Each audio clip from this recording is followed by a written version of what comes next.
Юсуф алейхиссаламның оқиғасын білеміз. Ағалары Юсуф алейхиссаламды құдыққа тастап жіберді.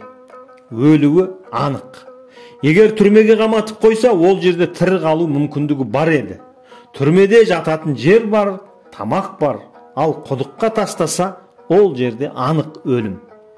Енді ағалары араларында болған осынша оқиғалардан кейін інілері Юсуфтың алдына келді.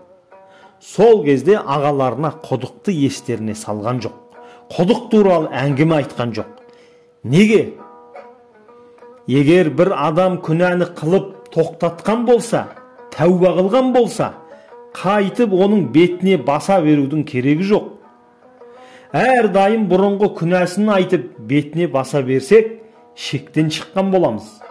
Егер шектен шықсақ, сол бауырымыздың тоқтатып қойған күнәсіне біз де батпай тұрып, біз де кірмей тұрып, жанымыз шықпайды.